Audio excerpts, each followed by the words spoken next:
नमस्कार साथियों, मेरा नाम है दिव्यांश दीक्षित और स्वागत है आप सभी लोगों का तरफा शो के एक नए एपिसोड में।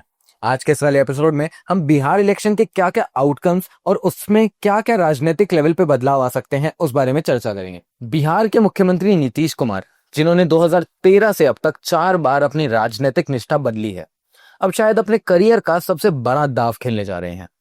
बिहार चुनाव कुछ ही हफ्तों दूर है और उनकी पार्टी की लोकप्रियता गिरी जा रही है।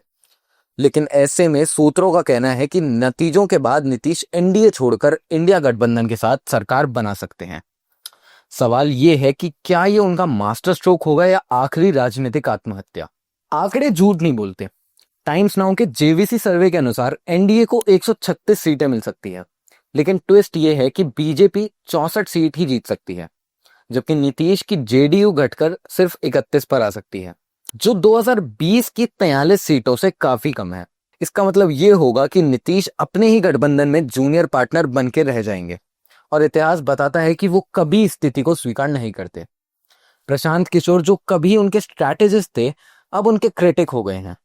पहले ही ये भविष्यवाणी कर चुके हैं। उनका कहना था कि नीतीश चुनाव में बीजेपी के साथ रहेंगे, लेकिन जैसे ही समझेंगे कि बीजेपी उन्हें मुख्यमंत्री नहीं बनाएगी, वो नतीजों के बाद पाला बदल लेंगे। सर्वे के मुताबिक तेजस्वी यादव का महागठबंधन 75 सीटें जीत सकता है। ऐसे में नीतीश की 31 सीटें उन्हें फिर से किंग मेकर बना सकती है। नीतीश की राजनीति सीधी है। अगर बीजेपी उन्हें सीएम नहीं बनाती तो वो इंडिया ब्लॉक में जाकर अपनी 31 सीटों के दम पर कंप्रोमाइज कैंडिडेट बनने की कोशिश करेंगे। ये पैटर्न पहले भी देखा गया है। 2015 में उन्होंने बीजेपी को छोड़कर लालू प्रसाद के साथ हाथ मिलाया और 2022 में महागठबंधन में मार्जिनलाइजेशन महसूस करते ही फिर से एनडीए में लौट आए। हाल ही में 2 घटनाओं ने नीतीश को और मुश्किल में डाल दिया। बीजेपी ने उन्हें सीएम चेहरा घोषित करने से मना कर दिया है।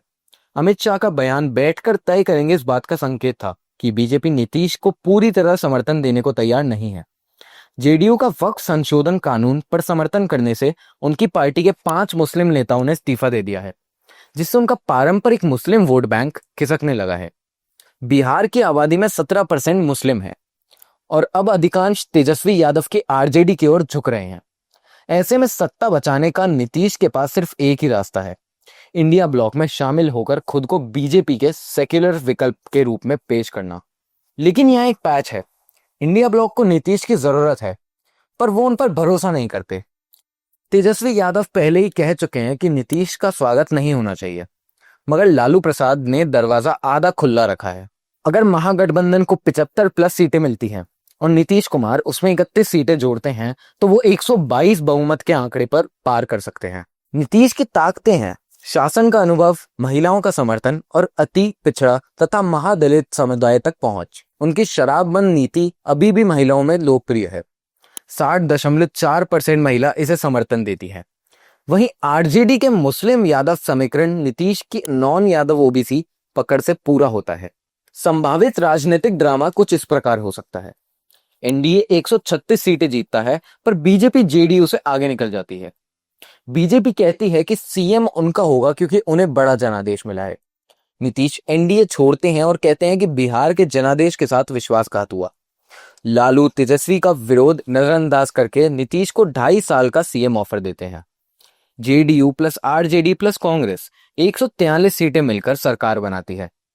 लेफ्ट का बाहर से समर्थन मिलता है। लेकिन सवाल यह है कि क्या नीतीश अपने 31 विधायक बचा पाएंगे? 2020 में 6 जेडीयू विधायक बीजेपी में शामिल हो गए थे।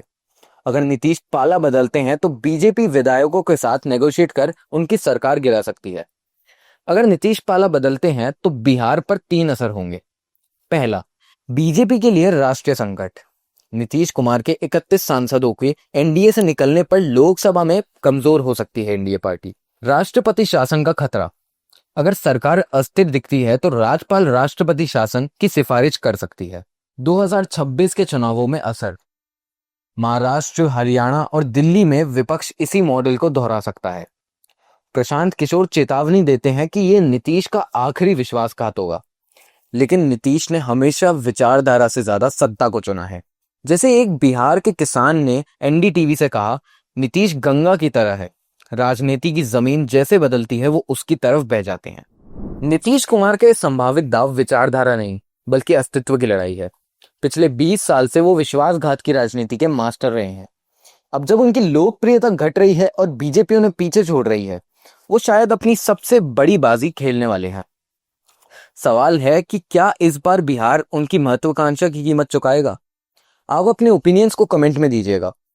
और आज की इस वाली खबर का सिलसिला हम यही समाप्त करते हैं। मैं दिव्यांश दीक्षित आप सभी से विदा लेता हूं। धन्यवाद।